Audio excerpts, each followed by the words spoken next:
বিসমিল্লাহির রহমানির রহিম। আজকের এই নির্বাচনী জনসভার মৌলভীবাজার জেলায় অনুষ্ঠিত আজকের এই নির্বাচনী জনসভার সম্মানিত সভাপতি, মঞ্চে উপস্থিত ধানের শীষের প্রার্থীগণ, উপস্থিত নেতৃবৃন্দ এবং আমার সামনে উপস্থিত মুরব্বীবর্গ, এলাকাবাসী সহ জেলাবাসী সহ সকল ভাই ও বোনেরা, আসসালামু আলাইকুম। আসসালামু আলাইকুম। আপনারা কেমন আছেন? ভালো, আলহামদুলিল্লাহ। প্রিয় মুরব্বীবর্গ, ভাই বোনেরা, এই যে তাহলে কথা বলা যাবে না, এইসব করলে কথা বলা যাবে না রে ভাই। যারা এসব করবেন আমরা ধরে নিতে হবে তারা বোধহয় আপনারা অন্য কোনো জায়গা থেকে এসে মিটিং নষ্ট করছেন। যারা স্লোগান দিবেন এখন বক্তব্যের মধ্যে, তাহলে আমরা ধরে নিব যে আপনারা অন্য জায়গা থেকে এসে মিটিং নষ্ট করছেন। কথা শুনতে পেয়ে মানুষ দাঁড়িয়েছে কথা শোনার জন্য, অপেক্ষা করছে। প্রিয় মুরব্বীবর্গ, ভাই বোনেরা, এই যে আজকে এখানে লাখো জনতা, এই যে আমরা আজকে এই যে নির্বাচনের দিকে আগাচ্ছি, কিভাবে আমরা আগাচ্ছি, কি পরিস্থিতিতে আমরা এই জায়গায় এসে দাঁড়িয়েছি আপনারা দেখেছেন, আপনারা জানেন, সব আপনাদের সামনে ঘটেছে। কি গত 15-16 বছর ধরে আমরা দেখেছি নির্বাচনের নামে, তথাকথিত নির্বাচনের নামে কতগুলো তামাশা হয়েছে। একবার আমিরাবির নির্বাচন হয়েছে, একবার নিশিরাতের নির্বাচন হয়েছে, আরেকবার ভোট চুরি নির্বাচন হয়েছে। একটির পর একটি তথাকথিত নির্বাচন হয়েছে, অর্থাৎ জনগণকে ভোট দিতে দেয় নাই। আপনারা গত 15 বছর ভোট দিতে পেরেছেন? ভোট দিতে পারেন নাই। প্রিয় ভাই বোনেরা, এই যে 2024 সালের যে 5ই আগস্ট এই দেশ থেকে যারা পালিয়ে গিয়েছে, একটা দল এই দেশ থেকে পালিয়ে গেছে না? এরা গত 15-16 বছর বাংলাদেশের মানুষের ভোটের অধিকারকে কেড়ে নিয়েছিল, মানুষকে ভোট দিতে দেয় নাই। এরা বাংলাদেশের মানুষের কথা বলার অধিকার কেড়ে নিয়েছিল, কথা বলতে দেয় নাই। কেউ যদি প্রতিবাদ করত অন্যায়ের, তাদের অন্যায় কাজের প্রতিবাদ করলে হয় তাকে গুম করত, না হলে তাকে গায়েবী মামলা দিত, না হলে তাকে মিথ্যা মামলা দিত, তা না হলে তাকে ধরে নিয়ে যেত, হত্যা করত। এরকম সারা বাংলাদেশে হাজার হাজার শত শত এরকম ঘটনা ঘটেছে না? ঘটেছে।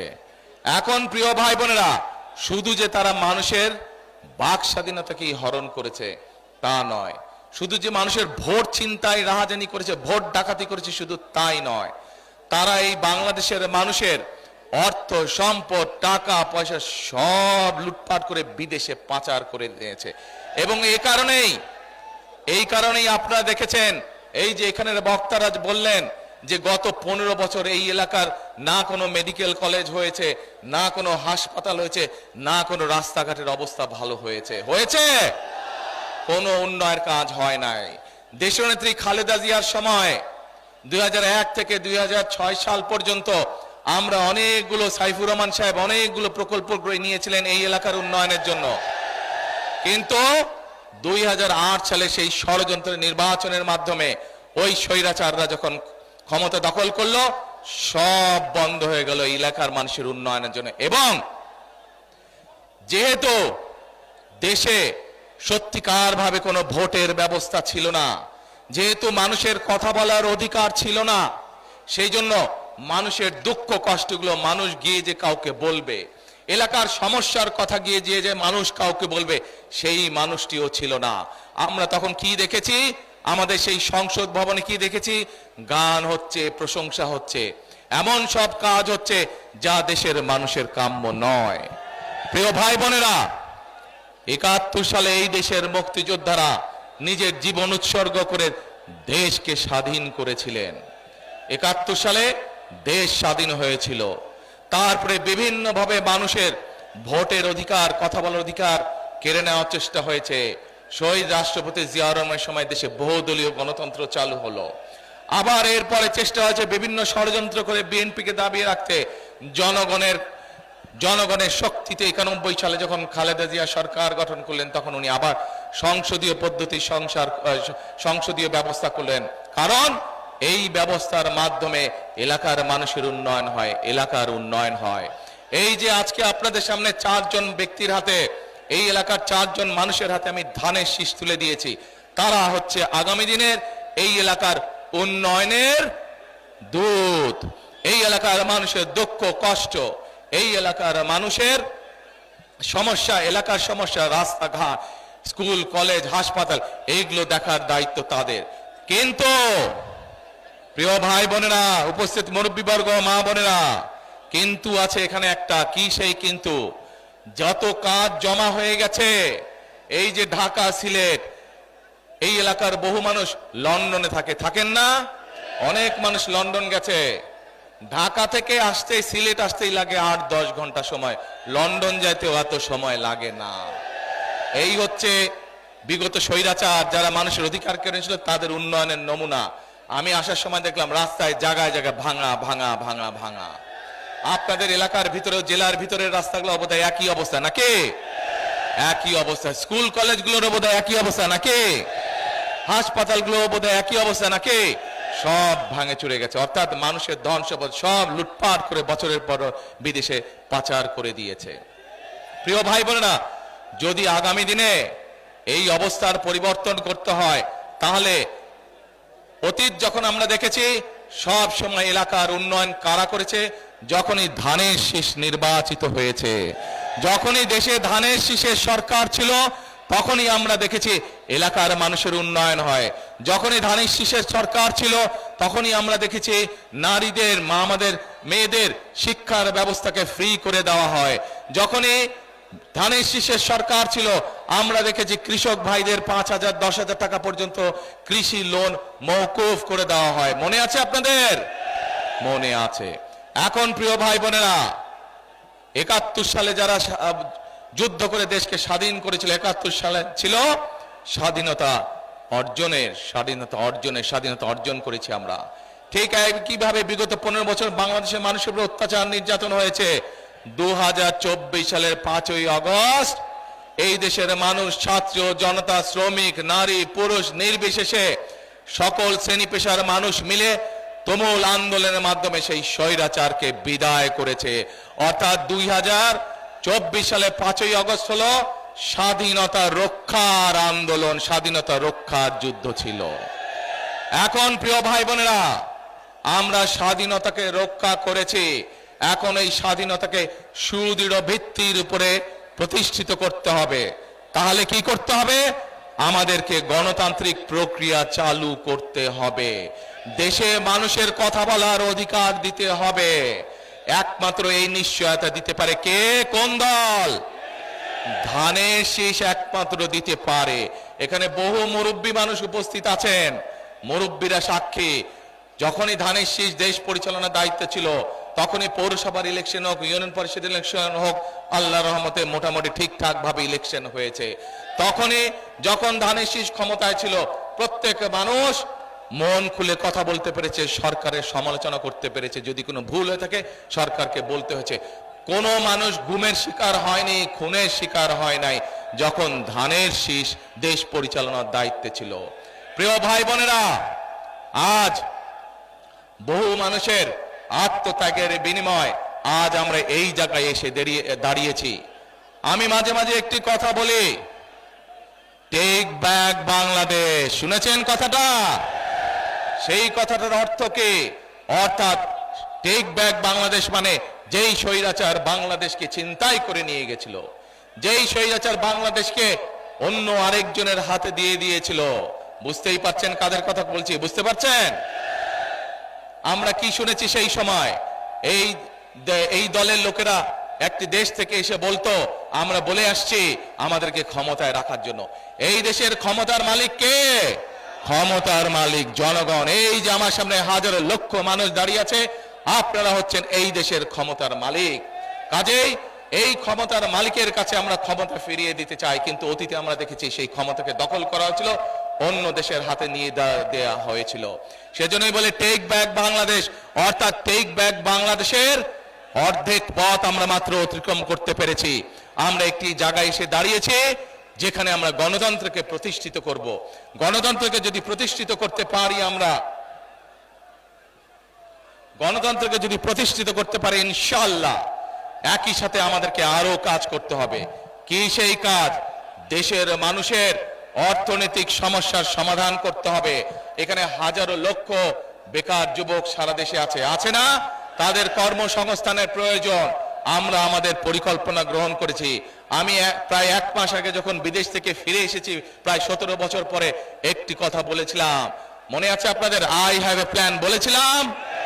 সেই প্ল্যানের একটি অংশ হচ্ছে আমরা এই দেশের বেকার যারা যুবক আছে, শিক্ষিত হোক, অল্প শিক্ষিত হোক, অর্ধ শিক্ষিত হোক, সকল মানুষের জন্য আমরা কর্মসংস্থানের ব্যবস্থা করতে চাই, যাতে এই মানুষগুলো নিজের পায়ে দাঁড়াতে পারে, শক্ত ভিত্তির উপরে যাতে এই মানুষগুলো দাঁড়াতে পারে।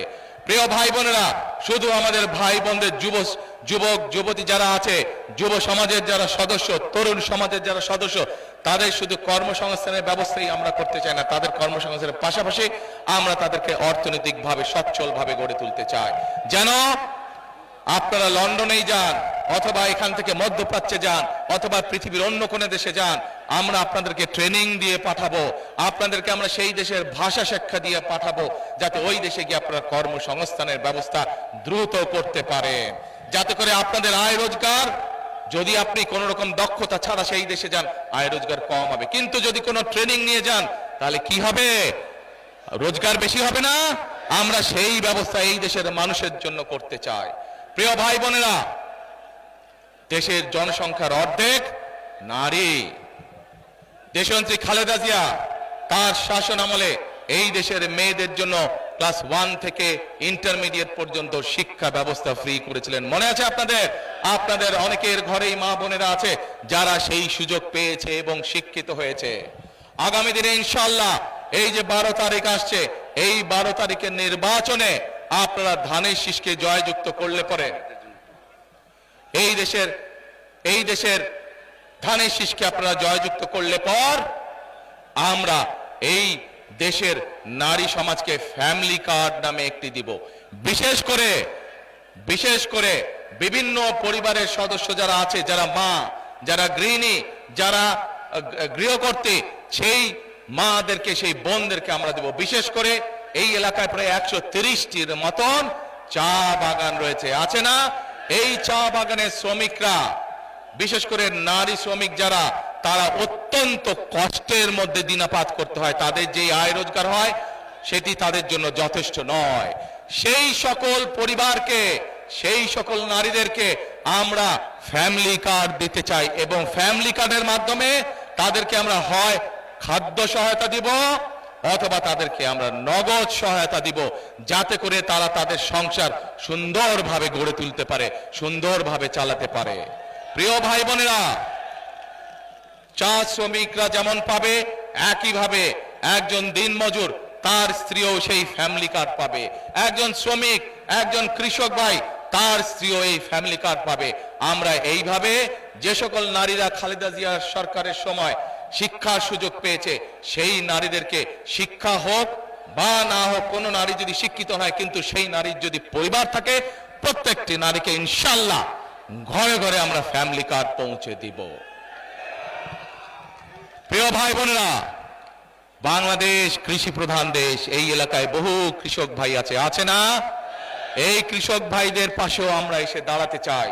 যেমন ভাবে তরুণ বা যুব সমাজের সদস্যদের পাশে দাঁড়াতে চাই, তাদের কর্মসংস্থানের ব্যবস্থা করে তাদেরকে বিভিন্ন ট্রেনিং দিয়ে আমরা দাঁড়াতে চাই, একইভাবে আমরা কৃষক ভাইদের পাশেও দাঁড়াতে চাই। কৃষক ভাইদের পাশে দাঁড়িয়ে কৃষক ভাইদেরকেও আমরা, নারীদেরকে যেরকম আমরা ফ্যামিলি কার্ড দিব, কৃষক ভাইদেরকে আমরা একটি কৃষক কার্ড দিতে চাই, যেই কার্ডের মাধ্যমে তারা ঋণ সহায়তা সহ, সার বীজের সহায়তা সহ বীমা সহায়তা পাবে, যাতে করে তার বিপদের সময় সরকার তার পাশে থাকতে পারে, যাতে করে এই দেশের, সারা বাংলাদেশের কৃষকরা ধীরে ধীরে তাদের অর্থনৈতিক মেরুদণ্ড যাতে মজবুত হতে পারে, কৃষক যাতে নিজের পায়ে দাঁড়াতে পারে, সেই জন্য আমরা পরিকল্পনা গ্রহণ করেছি। কিন্তু প্রিয় ভাই বোনেরা, এই পরিকল্পনাগুলোকে বাস্তবায়ন করতে হলে কি করতে হবে? পরিকল্পনাগুলোকে একমাত্র তখনই বাস্তবায়ন করা সম্ভব হবে যখন আপনারা এই দেশে ধানের শীষের সরকার প্রতিষ্ঠিত করতে পারবেন। ধানের শীষের সরকার প্রতিষ্ঠিত হলেই জনগণের জন্য কাজ করতে পারবে, জনগণের জন্য কাজ করবে, দেশের পরিবর্তন ঘটাবে। প্রিয় ভাই বোনেরা, আমরা আরেকটি পরিকল্পনা গ্রহণ করেছি।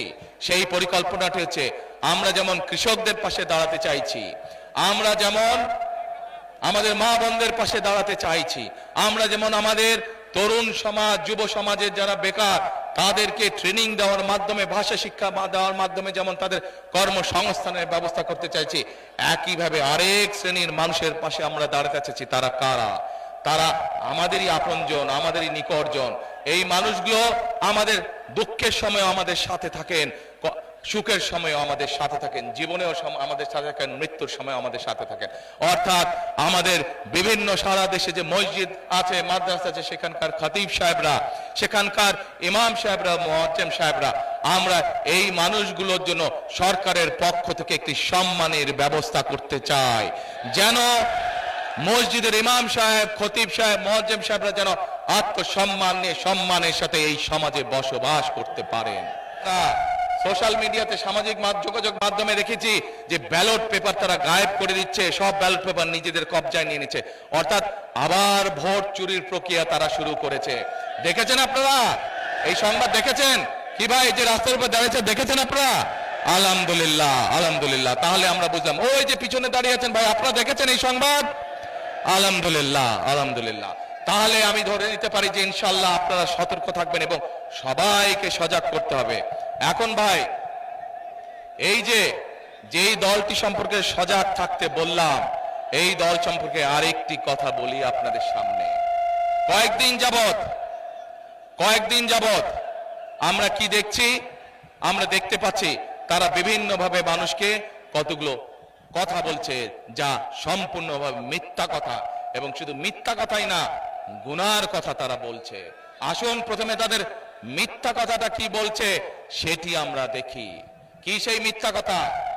প্রিয় ভাই বোনেরা, আজ আমরা যে মাটিতে দাঁড়িয়ে আছি, এই মাটির নাম কি বলেন তো? কে? মাটির নাম বাংলাদেশ। এই মাটির নাম কি? বাংলাদেশ। 1971 সালে এই মাটির সাথে রক্ত মিশে আছে আমাদের মুক্তিযোদ্ধাদের, বুকের রক্ত, তাজা রক্ত ঢেলে দিয়ে মুক্তিযোদ্ধারা এই দেশকে স্বাধীন করেছেন। এই যেই দলটি সম্পর্কে আপনাদেরকে সজাগ থাকতে বলছে, আমরা দেখেছি তখন কি ভূমিকা ছিল তাদের। যদি তাদের ভূমিকা সেই সময় দেশের পক্ষে থাকতো, যদি তাদের ভূমিকা সেই সময় দেশের জনগণের পক্ষে থাকতো, তাহলে লক্ষ লক্ষ মানুষ শহীদ হতে হতো না। আজ এত মানুষকে শহীদ হতো না 1971 সালে। আজ তারা বলছে অমুককে দেখেছেন, তমুককে দেখেছেন, আমাদেরকে দেখেন এবার, বলছে না? আরে ভাই, আপনাদেরকে তো মানুষ 71 সালেই দেখেছে, ইতিহাস মুছে ফেলা যায় না। 71 সালে মানুষ দেখেছে আপনারা কিভাবে দেশের বিপক্ষে অবস্থান নিয়েছেন, তারপরে লক্ষ লক্ষ মা বোনের সম্মান হানি হয়েছে। 71 সালে দেশের মানুষ দেখেছে আপনাদের ভূমিকার কারণে এই দেশের লক্ষ লক্ষ শহীদ মুক্তিযোদ্ধা শহীদ হয়েছেন, অনেক মানুষ পঙ্গু হয়েছেন। কাজেই আপনাদেরকে আমরা আরো 50 বছর আগে দেখে ফেলেছি আপনাদের ভূমিকা কি। প্রিয় ভাই বোনেরা, আসেন এবার আমরা দেখছি এই কথাগুলো যখন তাদের বের হয়ে যাচ্ছে, মানুষ যখন বুঝতে পারছে যে তারা বিভ্রান্ত ছড়াচ্ছে, তারা দেশের মানুষের মধ্যে বিভ্রান্ত ছড়াচ্ছে, এইটা যখন মানুষ বুঝতে পারছে এবং এটা যখন তারাও বুঝতে পারছে যে মানুষ তাদের চালাকি, তাদের ষড়যন্ত্র ধরে ফেলেছে, তখন তারা সরকারকে গিয়ে বলছে নিরাপত্তা দিতে হবে, নিরাপত্তা দিতে হবে, প্রোটোকল দিতে হবে। আজ এইখানে এই মঞ্চে দাঁড়িয়ে আমি সরকারকে অনুরোধ করব, এই অন্তর্বর্তীকালীন সরকারকে অনুরোধ করব, অন্তর্বর্তীকালীন সরকারের যারা প্রধান আছেন, ডক্টর ইউনূস সকলকে অনুরোধ করব, তাদেরকে যেই প্রোটোকল দিয়েছেন, আমাদেরকে যেই নিরাপত্তা দিয়েছেন, আমরা আপনাদের অনুরোধ জানাচ্ছি সরকারকে, বিএনপির পক্ষ থেকে, লাখো জনতার পক্ষ থেকে তাদের প্রোটোকল দরকারের 3 ডবল করে দেন। কারণ তাদের প্রোটোকল 3 ডবল করে দেন, কারণ তারা মানুষকে বিভ্রান্ত করছে এবং মানুষ এটা জানতে পেরে মানুষ তাদের উপরে ক্ষিপ্ত হচ্ছে। আমরা চাই না মানুষ ক্ষিপ্ত হয়ে মানুষ কিছু করে বসুক তাদেরকে। সেই জন্য সরকারের কাছে অনুরোধ থাকবে তাদের প্রোটোকল 3 গুণ বাড়িয়ে দেন, যা বিএনপিকে দেন 3 গুণ বাড়িয়ে দেন তাদের প্রোটোকল। প্রিয় ভাই বোনেরা, এবার জনগণের মধ্যে থেকে আমি একজন মুরব্বীকে চাই, যেই মুরব্বী হজ বা উমরাতে গিয়েছেন, ওই দিক থেকে হজ বা উমরাতে গিয়েছেন একজন মুরব্বী, বয়স্ক মানুষ একজনকে চাই, একজন মুরব্বী, না একজন হজ বা উমরা করেছেন মুরব্বী। এই যে আপনি আসেন, এই যে নীল ফিতা, হ্যাঁ নীল ফিতা গলায়, আসেন এদিকে আসেন। দেখেন এই যে দলটা, এই দলটা কিভাবে উপরে নিয়ে আসেন, উপরে এই দলটা কিভাবে দেশের মানুষকে মিথ্যা তো বলেছে, দেশের মানুষকে কিভাবে ঠকাচ্ছে আমি আপনাদের সামনে প্রমাণ করে দিচ্ছি। বসেন আপনারা, বসেন।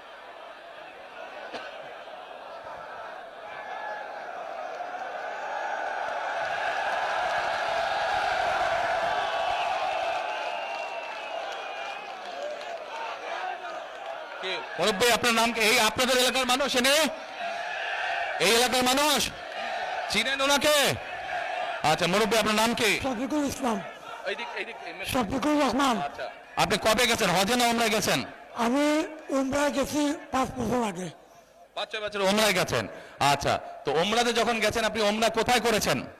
উমরা মদিনায় করেছি। উমরা তো মদিনায়, উমরা তো মক্কায় করে। মক্কায়ও করছি, মদিনায় মদিনায় তো হযরত করে জিয়ারত করছি। হ্যাঁ, জিয়ারত করেছেন, নবী করিম সাল্লাল্লাহু আলাইহি ওয়াসাল্লামের রওজা মুবারক জিয়ারত করেছেন। কিন্তু এই যে তাওয়াফ করেছেন, উমরা করেছেন কোথায়? কাবায় না? কাবায়। আচ্ছা, আপনারা সবাই শুনতে পাচ্ছেন আমার কথা? এবার মন দিয়ে কান দিয়ে শুনবেন। আমি ওনাকে একটা প্রশ্ন করব, দেখি উনি কি বলে। আচ্ছা মুরব্বী বলেন তো আমাকে, এই যে কাবায় আপনি গেছেন, আল্লাহর ঘর না ওটা? ওটা তো আল্লাহর ঘর। আচ্ছা, ওটার মালিক কে বলেন? আল্লাহ। কিসের মালিক? আল্লাহ। দুনিয়ার মালিক আল্লাহ, কাবার মালিক আল্লাহ। কাবার মালিক আল্লাহ, আল্লাহ। দুনিয়ার মালিক আল্লাহ, আল্লাহ। আমাদের মালিক আল্লাহ। কিসের মালিক? আল্লাহ। আমাদের মালিক আল্লাহ, রিজিকের মালিক আল্লাহ, সবকিছুর মালিক আল্লাহ। ঠিক আছে কথা ঠিক আছে? তার মানে এই দুনিয়া, এই যে সূর্য, এই যে চাঁদ উঠবে একটু পরে, চাঁদ সূর্য পৃথিবী যাই দেখি আমরা, সকল কিছুর মালিক কে? আল্লাহ রাব্বুল আলামিন হচ্ছে সকল কিছুর মালিক। আমরা কি দেখছি? আমরা দেখছি ওই যে একটা রাজনৈতিক দলের কথা বলেছি, যাদের ভূমিকা আমরা 50 বছর আগে দেখেছি। আমরা দেখছি এদের কিছু কিছু সদস্য আমাদের নিরীহ মা বোনদের বাসায় গিয়ে মা বোনদের কাছে গিয়ে কিসের টিকিট বিক্রি করছে? টিকিট বিক্রি করছে, জানেন তো? হ্যাঁ, 1 মিনিট। আচ্ছা মুরব্বী বলেন তো, এই বেহেশত বা দোজখের মালিক কে? আল্লাহ পরওয়ারদিগার। মুরব্বী বলেছে বেহেশত ও দোজখের মালিকও আল্লাহ তাআলা। আপনারা একমত? কারা একমত এটার সাথে হাত তুলেন, যারা যারা একমত এটার সাথে? সবাই একমত, আলহামদুলিল্লাহ, আলহামদুলিল্লাহ, আল্লাহু আকবার, আল্লাহু আকবার। এখন আমার প্রশ্নটা আপনাদের কাছে, যার মালিক একমাত্র আল্লাহ রাব্বুল আলামিন, সেটা দেওয়ার ক্ষমতা মানুষ কি রাখে? তাহলে যে মানুষ কে বলে বেহেশতের মালিক আল্লাহ তাআলা, দোজখের মালিক আল্লাহ তাআলা, কে কোথায় যাবে সেটা সিদ্ধান্ত একমাত্র আল্লাহ তাআলা নেবে। তাহলে যারা গিয়ে বলে যে তাদেরকে ভোট দিলে বেহেশতে যাবে, এটা কি হতে পারে? মুনাফিকি না, এটা রীতিমতন শিরকি আল্লাহর সাথে তারা তুলনা করছে। কাজেই 71 সালে তারা তো মানুষ হত্যা করেইছে, এখন তারা আবার বহু মানুষকে বিভ্রান্ত করে তারা শিরকির অংশীদার করছে। কত বড় মুনাফিক, কত বড়! তাহলে চিন্তা করেন, যারা এই ভোটের আগে আপনাদের ধর্মে, আমাদের বাংলাদেশের মানুষের ধর্মীয় অনুভূতিতে আঘাত করে মানুষকে ঠকাচ্ছে, এরা যদি কোনোভাবে, আল্লাহ মাফ করুক আল্লাহ না করুক, কোনোভাবে যদি ক্ষমতায় যেতে পারে, এরা কিভাবে মানুষকে ঠকাবে চিন্তা করেন। 1 মিনিট, কথার যুক্তি আছে কি ভাই? যুক্তি আছে? কথার যুক্তি আছে? এই শিরকিওয়ালাদেরকে, যারা শিরকি করে, এদেরকে বর্জন করতে হবে, মানুষকে সচেতন করতে হবে। আর আরেকটি কথা বলে বক্তব্য শেষ করব। আমি কি বলেছি আপনাদেরকে? আমরা এই দেশের বেকার। মুরব্বী বসেন, আপনি ওখানে বসেন, আমি যে চেয়ারে বসছি ওই চেয়ারে বসেন, যান ওই চেয়ারে বসেন, ওখানে বসেন, এইখানে বসেন, এইখানে বসেন, বসেন।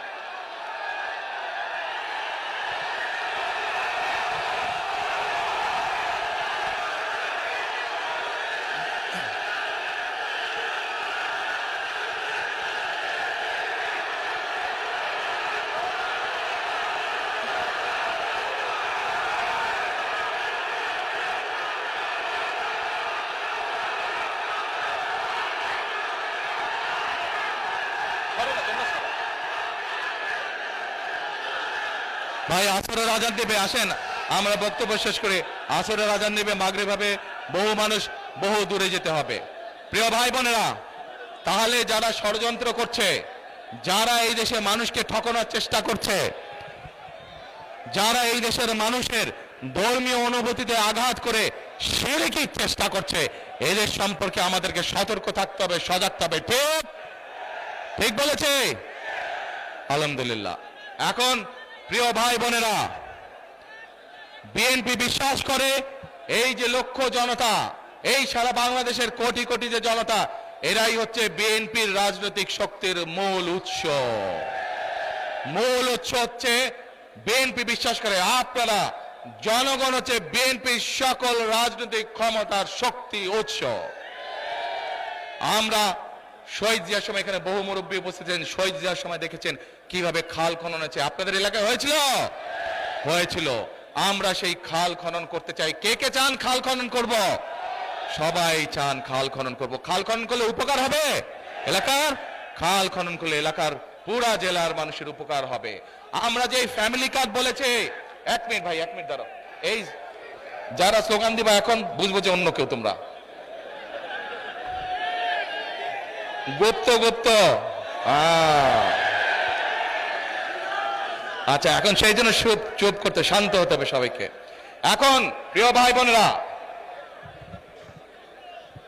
খাল আপনারা কাটতে চান, আমরা আমাদের নদীগুলো, খালগুলোতে, ক্ষেতগুলোতে পানি রাখতে চাই, খাল ইনশাআল্লাহ কাটবো। আপনারা সকলে হাত তুলে বললেন খাল কাটতে হলে ধানের শীষকে জয়যুক্ত করতে হবে। এবার আসেন, এই যে একটু আগে বলেছি আমাদের গরিব চা বাগান শ্রমিক যে নারীরা আছে তাদেরকে আমরা ফ্যামিলি কার্ড দিতে চাই। এইটা কারা কারা এর সাথে একমত? শুধু শুধু যে চা বাগান শ্রমিকরা নারীরা পাবে তা না, অন্য অন্য নারীরাও পাবে এই ফ্যামিলি কার্ড। কারা একমত, কারা চান আমরা নারীদেরকে কার্ডের ব্যবস্থা করি? আলহামদুলিল্লাহ। এবার ভাই, এই যে তরুণ যুবকদের, যুব সমাজের তরুণ সদস্যদেরকে আমরা এই যে ট্রেনিং দিয়ে যে কর্মসংস্থানের ব্যবস্থা করতে চাই, এই পরিকল্পনা আমরা যারা বাস্তবায়ন করি, এইটা কারা কারা চান? কর্মসংস্থানের ব্যবস্থা, আলহামদুলিল্লাহ, এইটা চান। আচ্ছা, তারপরে এই যে বললাম, এই যে মুয়াজ্জিম সাহেবদেরকে, খতিব সাহেবদেরকে আমরা একটি সম্মানের ব্যবস্থা করি, এটার সাথে কারা কারা একমত? আলহামদুলিল্লাহ, আলহামদুলিল্লাহ। এবার যে বললাম যে আমরা কৃষকদেরকে কৃষি কার্ডের, ভাই তুমি দাঁড়ান, আগে শোনো আমি কি বলি, আগে শোনো। হ্যাঁ, এই যে বললাম কৃষি কার্ডের ব্যবস্থা কৃষক ভাইদেরকে জন্য, যাতে করে তাদেরকে কৃষি ঋণ দিতে সুবিধা হয়, যাদেরকে যাতে করে তারা বীমা সুবিধা পায়, তারা বীজ সারের সুবিধা পায়, এইটা যাতে আমরা করতে পারি, এই পরিকল্পনার সাথে কারা কারা একমত? আলহামদুলিল্লাহ। প্রিয় ভাই বোনেরা, এই কাজগুলো আমরা দেশের মানুষের জন্য করতে চাই, কিন্তু আমরা তখনই করতে পারবো যখন আপনারা ঐক্যবদ্ধভাবে সকলে আপনারা ধানের শীষকে জয়যুক্ত করবেন, ইনশাআল্লাহ তখনই আমরা করতে পারবো। সেজন্যই আমি একটি কথা বলি, আমি করব কাজ, গড়ব দেশ, সবার আগে বাংলাদেশ। আর আরেকটি গুরুত্বপূর্ণ কথা বলতে চাই, আরেকটি গুরুত্বপূর্ণ কথা। আমরা দেখেছি বিগত 15 বছর কিভাবে বাংলাদেশের কে দাসখত দিয়ে এসেছিল আরেকটি দেশের কাছে, দেখেছেন না? 71 সালে আমরা দেখেছি এই যে যেই দলটা, রাজনৈতিক দলটা মানুষকে শিরকি করাচ্ছে, মানুষকে মিথ্যা কথা বলছে, বিভ্রান্ত করছে, তাদেরকে আমরা দেখেছি অন্য আরেকটি দেশের সাথে দাসখত দিতে, দেখেছি না? সেজন্যই আমি একটি কথা বলি, আমরা যারা এই দেশের মাটিতে বিশ্বাস করি, আমাদের যাদের ঠিকানা এই দেশের মাটি, আমাদের যাদের অস্তিত্ব এই দেশের মাটি, তাদের সবার জন্য, যারা আমরা নিজেদেরকে বাংলাদেশি বলি, তাদের সবার জন্য একটি কথা, দিল্লি নয়, পিন্ডি নয়, নয় অন্য কোন দেশ, সবার আগে বাংলাদেশ। প্রিয় ভাই বোনেরা, তাহলে দেশকে যদি বাঁচাতে হয়, ইনশাল্লাহ আগামী মাসের 12 তারিখে যে নির্বাচনে এই দেশের বহু মানুষ বুকের তাজা রক্ত ঢেলে দিয়েছে, বহু মানুষ খুন গুণের শিকার হয়েছে, সেই নির্বাচনের মাধ্যমে যদি আমরা দেশে গণতন্ত্রের সূচনা করতে চাই, একই সাথে মানুষের ভাগ্যের পরিবর্তন করতে চাই, তাহলে কোথায় সিল মারতে হবে? ধানের শীষে আমাদেরকে সিল মারতে হবে এবং দেশ গঠনে আমাদেরকে কাজে ঝাঁপিয়ে পড়তে হবে। করব কাজ, গর্ব দেশ, সবার আগে বাংলাদেশ। আল্লাহ হাফেজ। বাংলাদেশ জাতীয়তাবাদী দল জিন্দাবাদ, বাংলাদেশ জিন্দাবাদ।